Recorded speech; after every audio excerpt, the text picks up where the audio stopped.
Hello, I'm live, and it's Mark Atwood here from some show named after somebody about something in suits. How's it going? Oh, Ontario, Canada, Arkansas. Tanya Chambers says Michael is the most intelligent guy with a great sense of humor. Really?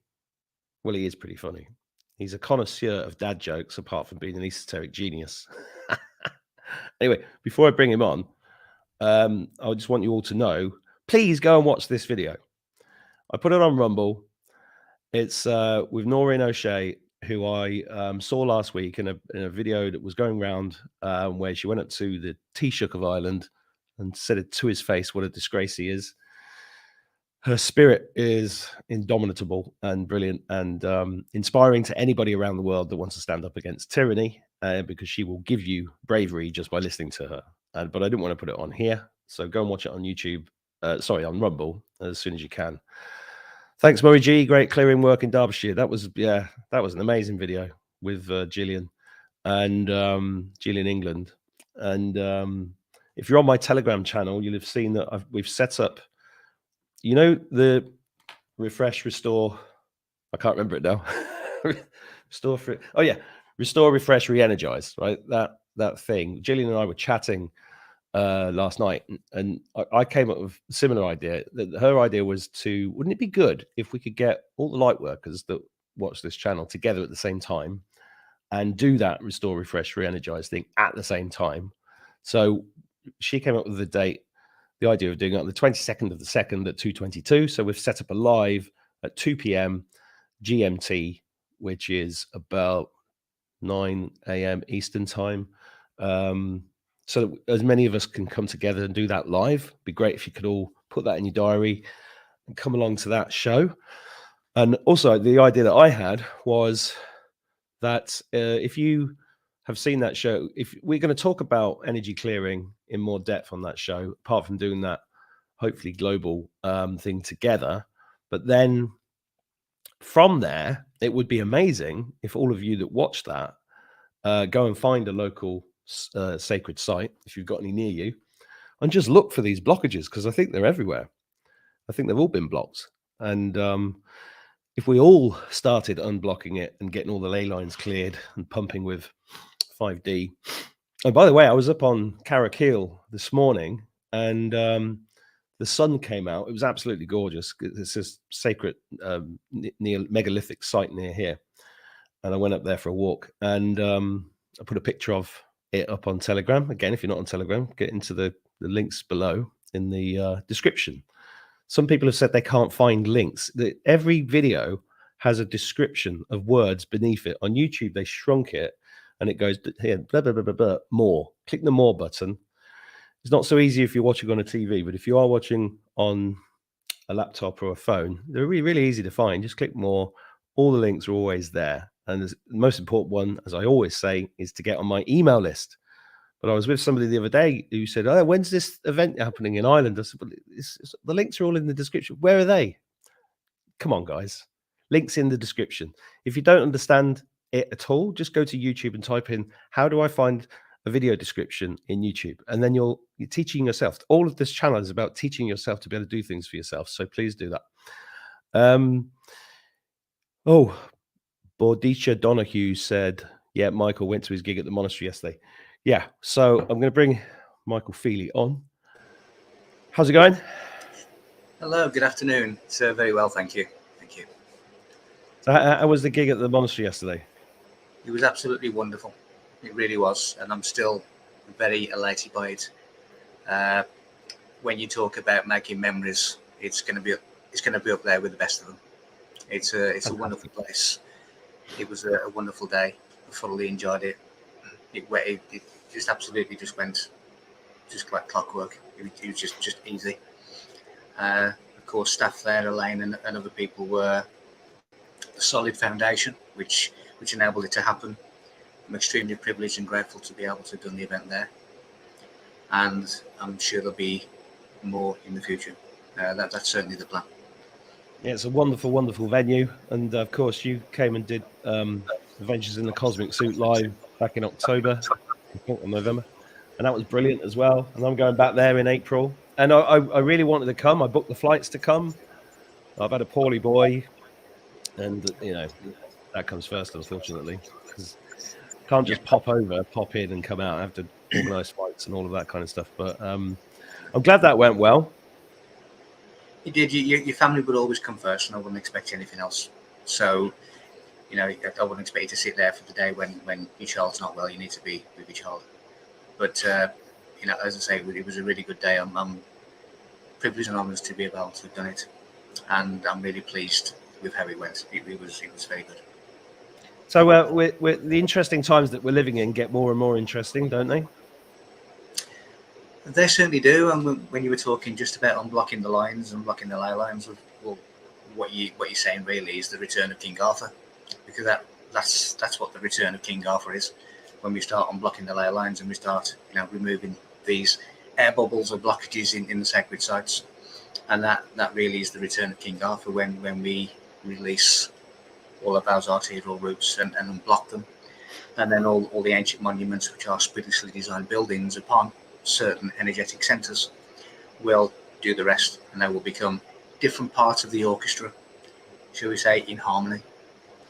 Well, I don't. Did you see the film that I did about being in Derbyshire with the Stone Circle? Not yet, but it has been sent to me, and I was told yesterday that I must watch it, so I Well, shall. well, you're in it because it's when I texted you and said, "What do I do inside the Stone Circle?" And you replied, and I said, "Let's go and do this," and we did it. And it was like, and then what happened at the end of that is that the sun came out because the blockages all had Victoria, Regina, and George Rex on, and they were all on the ley lines. Although there was a 10th one I haven't worked out why that one was there because it's a convergence of 9 ley lines. So this 10th one was interesting. But when we cleared the last one, the sun literally appeared out of nowhere and looked completely different. Looked like the sun I'd never seen in my life, and it was kind of like it had this black outline with like a light going around it like this, and inside it was all kind of plasma electricity. Then it started pumping out different colors. Have you ever seen it like that? Yes, what's happening is these things are in the geometry, in the biogeometry, in the shapes and everything of these ancient monuments and these stone circles. They're using the sound of the earth, which is activated by the movement of the sun. So that's what you describe as what you were seeing. And yes, I've seen it in that type of nature because that is what is happening. So you got an earth and sun sort of binary combination in terms of the awakening of these ancient sites. So absolutely, and when we understand them, when we understand what they're doing, when we understand that they are gigantic keys to the release of what we're looking for, the release of this ascension of consciousness, and part of consciousness is also shape and geometric recognition as well, and patterns which speak to the biogeometry of the body. And some of the things I was saying yesterday at the monastery was when you have all of this sacred geometry and then that is married with certain sonic frequencies, then we have this wonderful realignment of the energy centers of the body. And that's what they're doing in these sacred sites, using, as I say, the sound of the earth, the energy of the earth, which is activated by the movement of the sun. And that's what you're describing as having seen. Well, the funny thing is, this morning I went up to this sacred site here, and the sun came out, and it was glorious. And then I thought, I'll just try something, and I just stared into the sun, and the wind was coming, and the water was coming, dripping through my eyes, and I was wiping that away. But I was like, I'm determined to stare right into the center of the sun, and I just kept staring and staring, and then eventually it turned into the same thing I saw last week. Yeah, that is one of the reasons that you see many depictions of flowers. And again, around the monastery yesterday, there's lots of concrete flowers in certain places. But of course, the sacredness of the flower is that the flower is able to look directly at the sun. And that is why it is held in high regard, because he was doing, or they can do, what you were doing yesterday. So there's always a science to the madness. Well, it's just amazing because it's like part of my life now. Things are changing, and people are changing, and their understanding is changing. When you look literally beyond the veil, when you look beyond what we believe to be this reality, which is really a confinement, you begin to see these things. You begin to see the things as they really are, as they were intended to be seen. So you're beginning to look through the curtain, you're beginning to see. Now the curtain is open and now the wizard is visible. So that's what we're going through, and things really, really are changing. And it's wonderful to hear of these experiences that people don't ordinarily have, because they're walking around on their smartphones, or they're walking around moaning that somebody slagged them off on Facebook. And just forget that and have a look at the real world, the real reality. Well, I'll say this just for anybody watching this that's never seen me before, but in the last few years, I've seen a triangular UFO covering hieroglyphics outside my back door. I've seen a dragon made of light fly over my head. I've seen elementals in the trees. I've seen this sun, and they all have this kind of, I can only describe as a kind of animated kind of quality. Like it's not like a cartoon, but it's not this reality. It's a different type of reality. Have you seen that kind of thing before? Yeah, it's strange. Some of the things that I've seen, sometimes even when I've seen people coming back to their body, their spirit coming back to their body, it was like a picture. And there's different movements, like different slides of the picture, rather than seeing it in real time like we would normally. It's been like, a picture, or it's been pixelated, or it's been an ectoplasm, or it's been some kind of matter that you wouldn't normally associate, because I guess it's a matter that's not the same as what we normally exist within. So there's many sort of variations of the same thing that appear in different ways. And the sun and light again, and yesterday I was talking about, again, geometry and platonic solids, how 5 platonic solids of the third dimension are really lines. All of them are lines. But if you want to extend on that and slightly change Euler's rule, and you want to go into a 6 platonic solid, then you start going into the curves, which is the triangle, and that then gives you the 6 platonic solid. Now the triangle is really the photon. So therefore, you can have this dimensional structure through the one singular ray of light. And that one singular ray of light is the creative force. You then start to change physics. I spoke yesterday about Einstein's E equals mc squared theory, about how, had he given us the full equation instead of half of it, then the branch of science we know as physics would have been different. It would have taken us into vector space, which is lines and dots. And you make solid objects by connecting the dots, and you can then form a solid object. So it would have changed the face of physics. It would have taken us into vector space. It would have taken us into rotating spheres, and those rotating spheres, of course, the torus field, and how when the energy, the fourth dimensional sort of say energy spin, falls into the hypersphere, and as it's falling, when it reaches the bottom, it forms the tetrahedron. So the pyramid is really the third dimensional creation from fourth dimensional spin. And all of this, if we'd have had the correct Einstein equation, we would have gone into this vector space, this rotating space, this sound waves that are created from the ripples of that rotating sphere. And that would have changed the outlook of physics. So there's so much that we're not being told that would change the way in which we see things. Well, there's a comment here from Natalie saying, did a big clearing under Giza pyramids last week with a friend. Sphinx approached to say his way is clear now. Thanks, Michael, for your support. Do you know anything about that? Believe it or not, people would think of me as insane, but I get a number of messages from the Sphinx. And there was a time a couple of years ago when I was told by the Sphinx to forget what you think you know and look at me again. Does it come up on your phone with a lion's face Sphinx calling? It does. Yeah, so the lion, but yeah, it really did. I mean, I'm just pressing F5 now, so refreshing. But yeah, it comes up and it sends messages and says, say, look at this again, because you haven't got it wrong, and look at it again, and actually it just blows you away. The kind of it's almost like a pinball machine and pushes you in the right direction, because it once its secret's revealed, it's waited so long for someone to come along and decipher what it wants to say. It's been sitting in the room in its silence, in its loneliness for all of these thousands of years, waiting to be heard. At such a time when people will come along and decipher what it means. And I'm kind of making great inroads into that. So, thank you for the message. It's totally relevant, and I totally get what it is. I'm just going to answer Shannon here. Yes, the M on your palm is a big subject, but I've been told to hold back on it for now. That's all I can say. Colleen's got them as well. Yes, quite a few of us have. Kate is awake. Just signed up for Michael's The Serpent Fire webinar. Yeah, that's on Saturday, isn't it? Yeah, this Saturday. It's 3 p.m. London time, GMT. What are you going to cover in that? It's going to be like a 3-hour live webinar.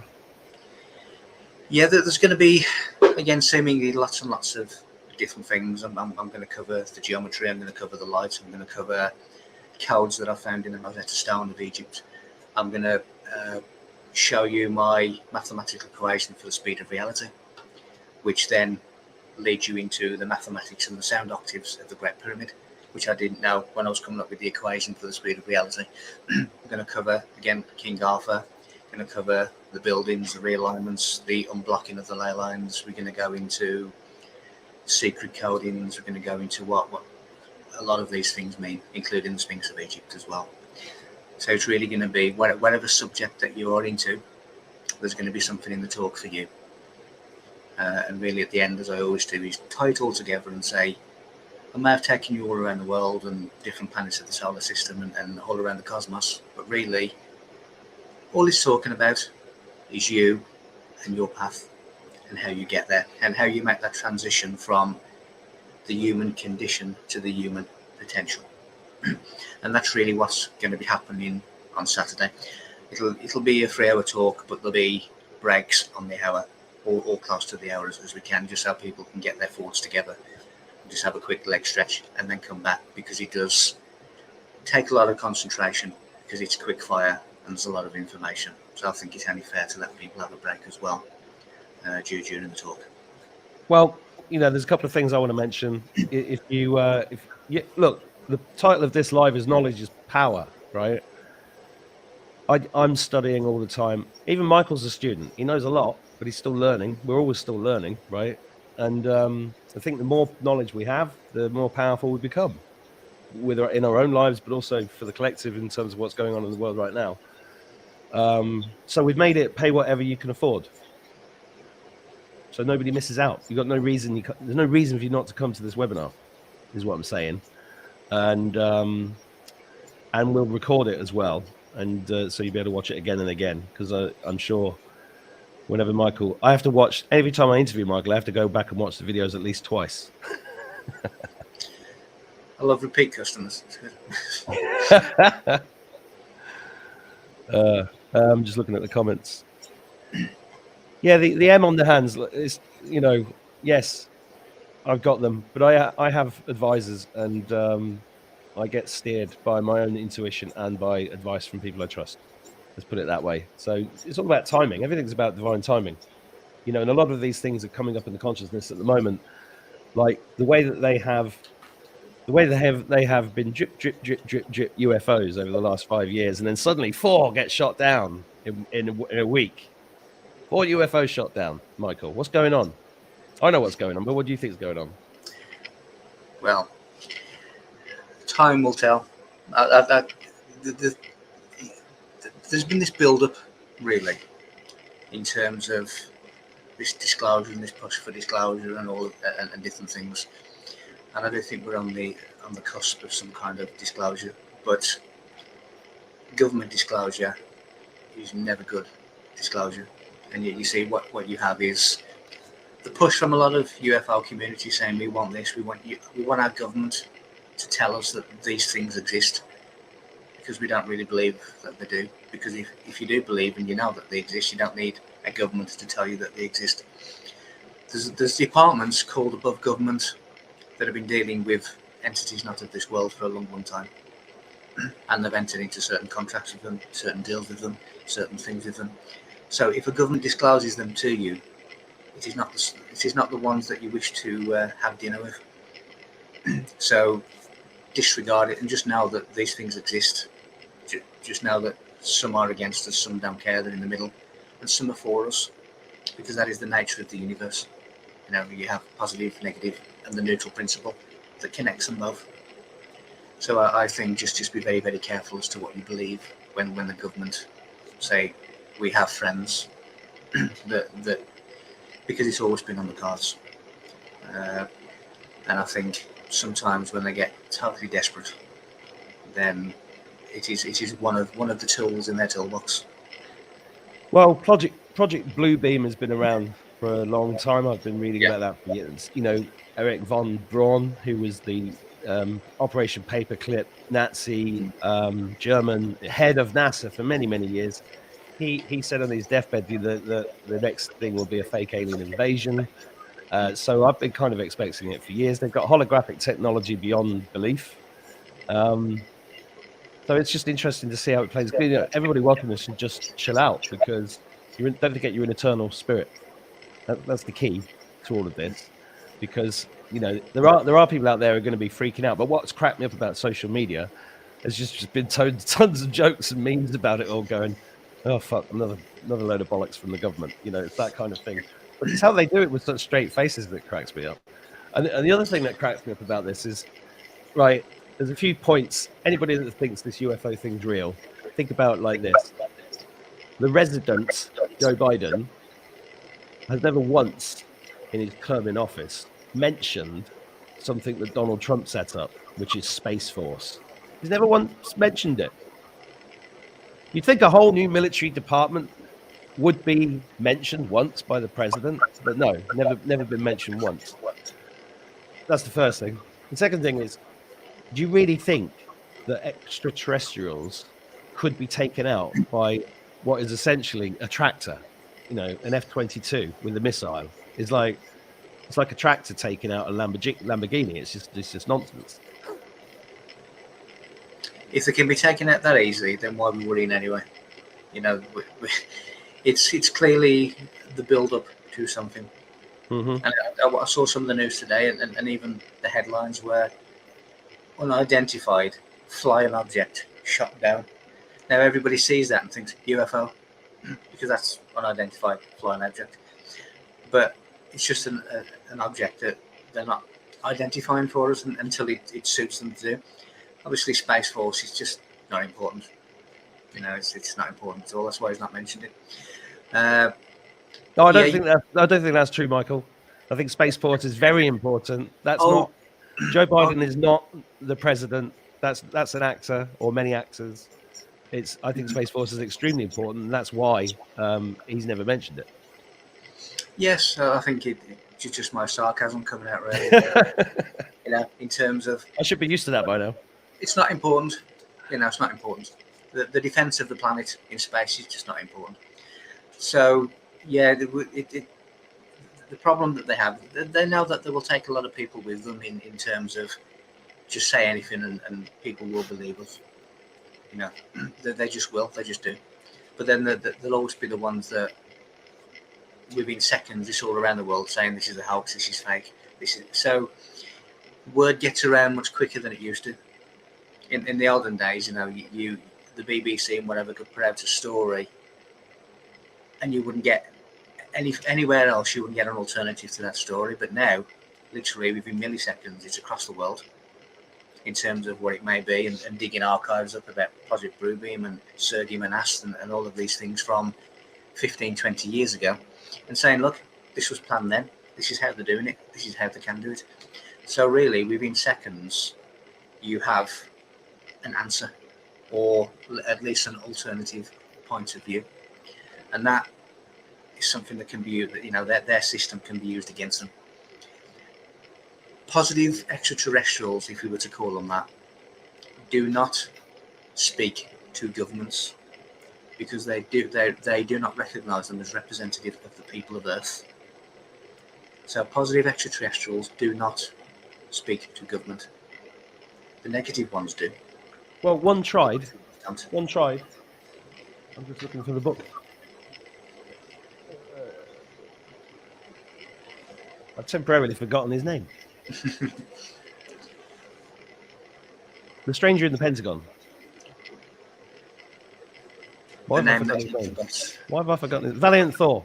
So Valiant Thor came from Venus, landed in a spaceship. It's all logged. Got taken to the White House or the Pentagon. Had a meeting with Eisenhower. Got put up in the Pentagon for a couple of years, and then all the bad guys tried to torture him to get all the information out of him about weaponry. And he came to teach us how to do peace. And then I think he left after about 5 or 6 years, and went back and I think set up another plan. Because because Eisenhower did a deal with the bad guys, right? Yeah. But under duress, I think. I don't think Eisenhower was bad. I think he felt like he had no choice. Well, the thing, presidents and prime ministers are really just, as we know, the figureheads, but there are forces beyond them that are steering them, and they steer them by many, many means, and a lot of these prime ministers and presidents do have stuff in the closet that they would rather keep there, and that is always a bargaining chip. So they are kind of the figureheads that are steered by sometimes a negative current that pushes them in a certain direction.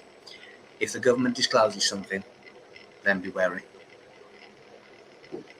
Yeah, absolutely. I mean, people have got to realise that the rulers that are manifested on this planet have been here for thousands and thousands of years. That's where do you think the aristocracy came from? Where do you think the stories of Dracula came from? These are all these entities have been here for an extremely long time, pulling the strings and putting in their puppets all over the place. Which is why you guys go and watch the interview I did yesterday with Noreen from Ireland, because it's that spirit that needs to stand up, and it doesn't matter where you're from. You just got to stand up, and but you got to arm yourself with knowledge, which is why running these webinars and talks.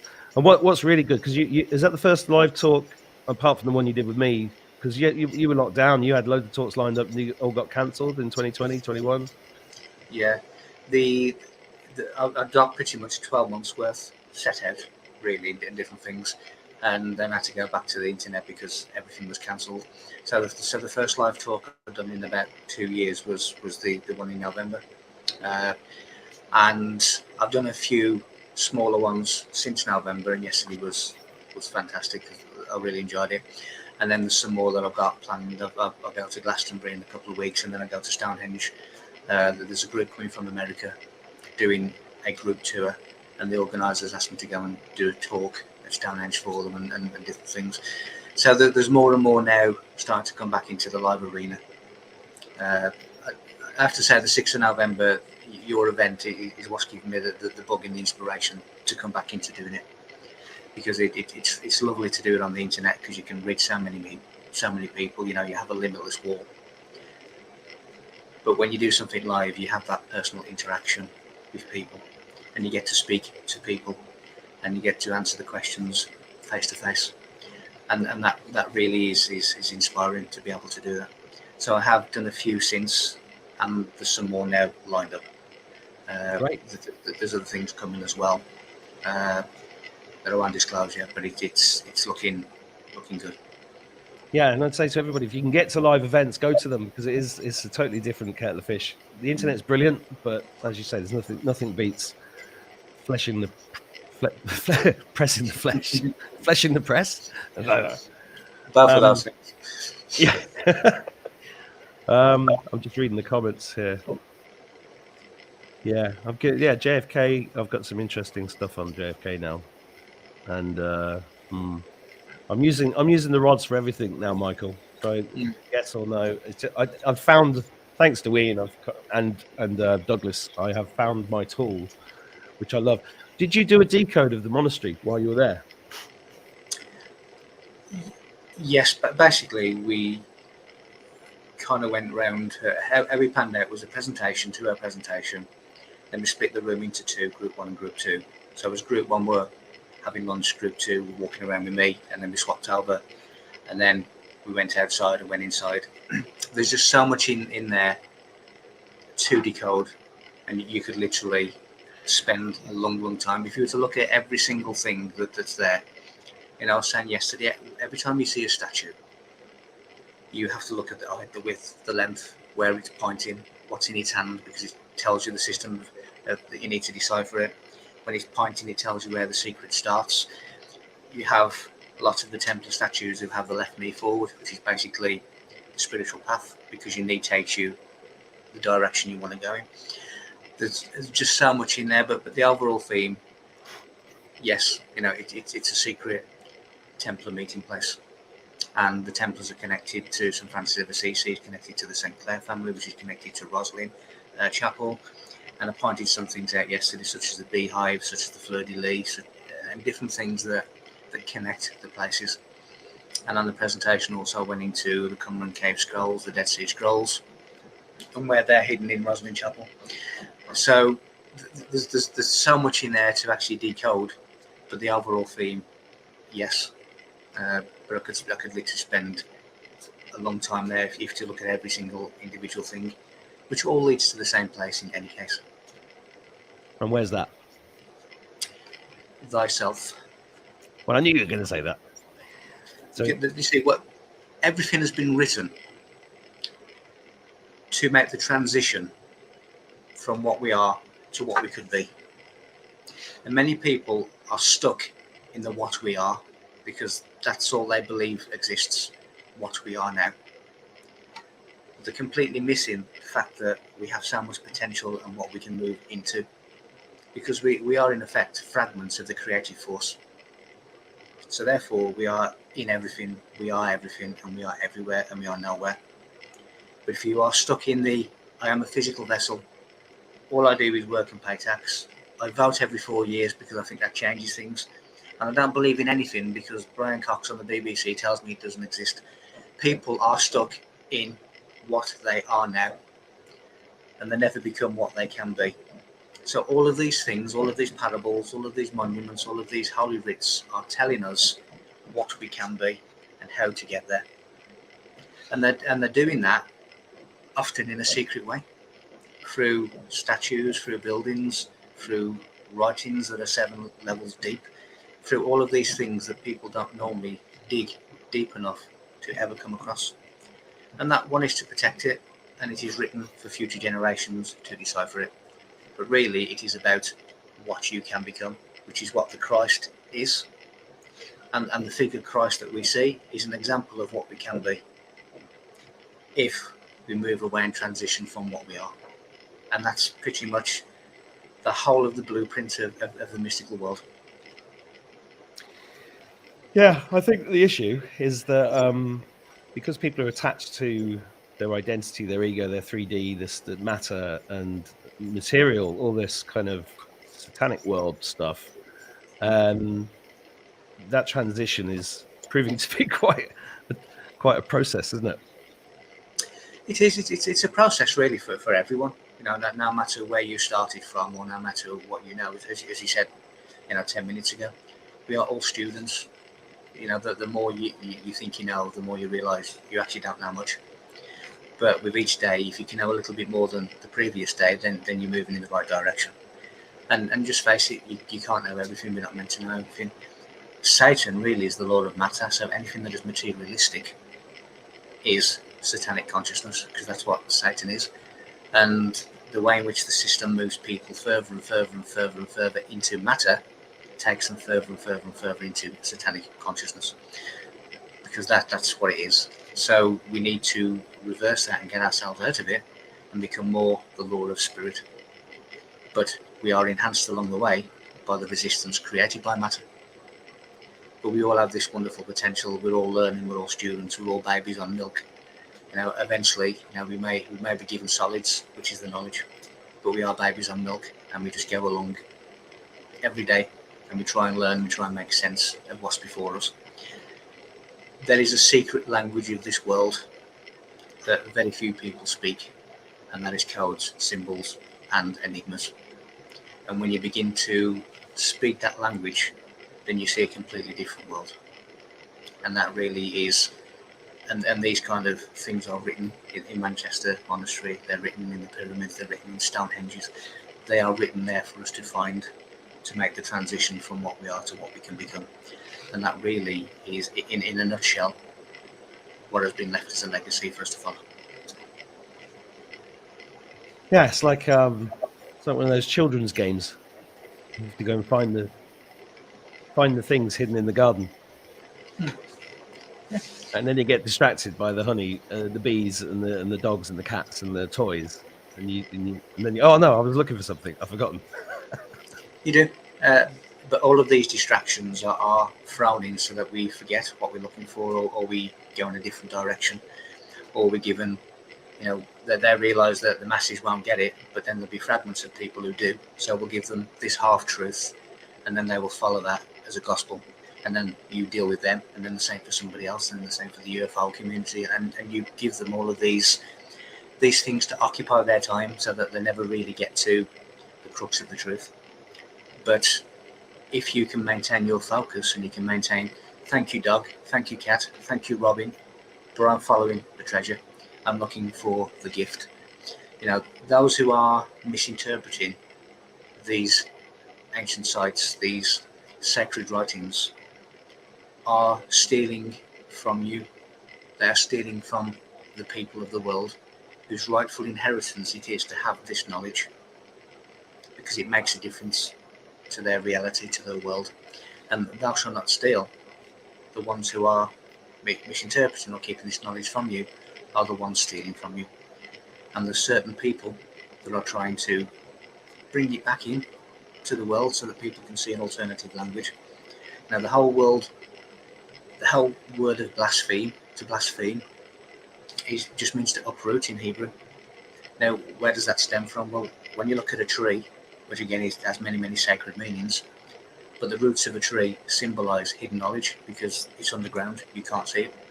So if you are the blasphemer, which means to uproot, you are taking the secret knowledge and you are revealing it. And that's what it is to be a blasphemer. But the people who are shouting these words at you have no knowledge of what they're shouting. When they shout conspiracy theory and they start giggling to themselves as if they're something clever, they don't even know what it means. I said to somebody once who called me a conspiracy theorist, what does it mean? And when was it first used? And it's like, I don't know. Well, then arm yourself with knowledge before you start spouting off, because the word conspiracy theorist was first used in the year 1870 in the Journal of Mental Science. That was the first time ever recorded the two words put together. But anything with the word spire means to breathe. So conspiracy means to breathe with God, as one with God. Now, when you look at what is the breath of God, it is given a name, Jesus. That's what Jesus means, the circular breath of divine breath.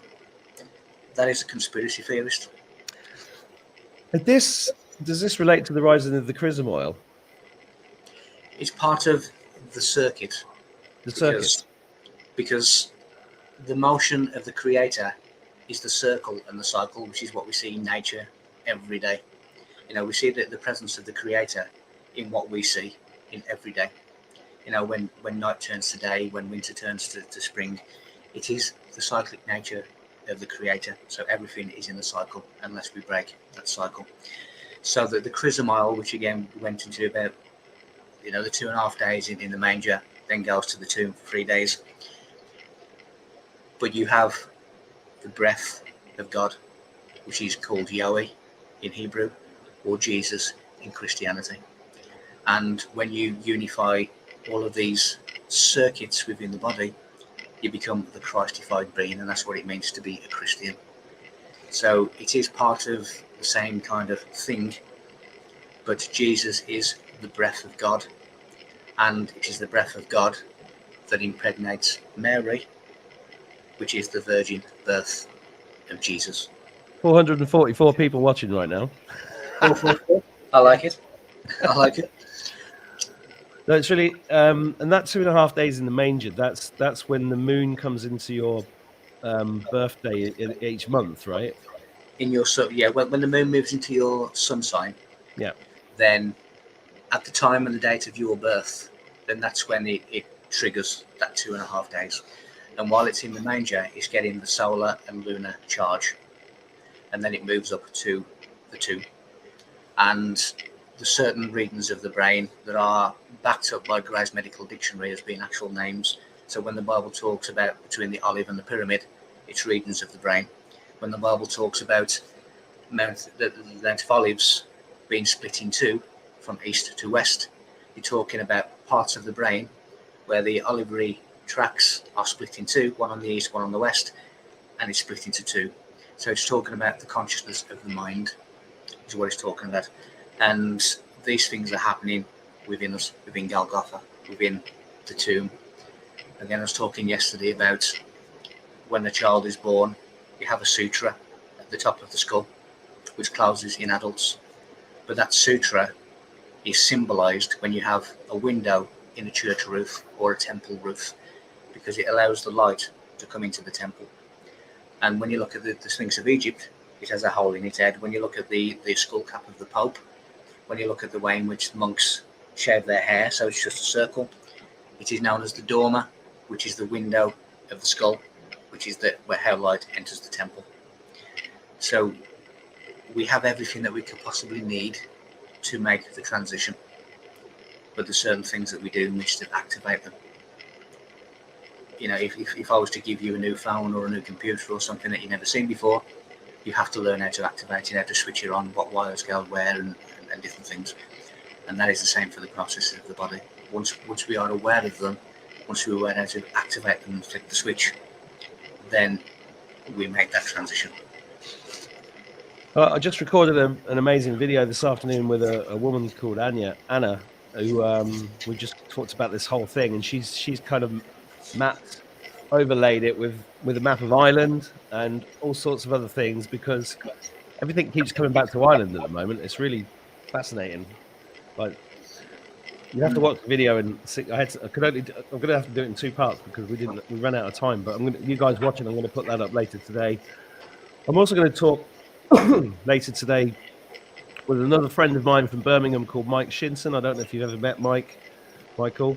He's been out there on the streets, and this weekend they got together outside the BBC's, covering it with stickers, and that's been going on all over the place. You know, just to show their contempt for that disgusting organisation, which has to come down at some point.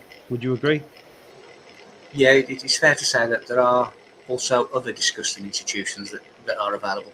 But yes, absolutely, because it's just lies. It really is lies. And as more and more people demand truth, they will kind of steer the market forces that way. Now, the very reason that these institutions can keep giving us lies is because we accept them as truth, and we never question those lies, and we never question the footage that we are told was today in certain parts of the world, which when you actually look into the footage, it's from many, many years ago in a different part of the world. And they're basically just masking up this charade of a story. You know, somebody actually went to court and got out of paying their TV license based on the coverage of 9/11. Yeah. Tony Rook. Tony Rook. Yeah. Remember? Yeah. Tony Rook. Yeah. And it's basically... He fell out with me on Facebook about a year ago. Oh, okay. I don't know why. You know, when I mention him, then he's obviously having a period of misjudgment. But it's just lies. And unfortunately, people believe the lies and they never make the effort to look into them. And if they don't make the effort, they're not going to learn anything. You know, the very reason that some of these things, these secrets are so well encrypted is because to become worthy to understand them, you have to put the work in, you have to put the effort in, you have to dig deep. And anybody who's dug a hole with a shovel realizes it's hard work. And you don't just go on Google, you don't just go on Bing and find the answers to these mysteries, because that's not where they are. And archaeologists will never find the answers because they're looking in the wrong place. But you have to put the work in, and then when you do put the work in, you begin to understand the mind of the mystic and what's really going on. Did you get a chance to look into the esoteric library in the monastery at all? Yes. I went about 2 weeks ago and spent a little bit of time in there. I've been invited back to spend as much time as I want, but it reminded me of the Vatican vaults in terms of the things that are there that you wouldn't already see if you go to a normal library. You wouldn't see, you wouldn't find these kind of books because they're sacred. And I really did feel like Robert Langdon of the Da Vinci Code when I was sitting there looking through some of them. It's a lovely place, and I will go back there and spend more time there. Me too. Yeah, I feel very blessed to be connected to it. Well, look, it's been lovely chatting to you. I'm going to have to go. I've got to go and do dad stuff, and I've got to upload a couple of videos and blah, blah, blah. But you guys watching, if you can come to Michael's webinar, it's on Saturday, 3 p.m. UK time, and the address is on the screen, tmas.tv/Serpent Fire Webinar. It will be amazing. I will be there. And Michael, have a lovely afternoon. Thanks, everybody, for watching. See you soon. Thank you all.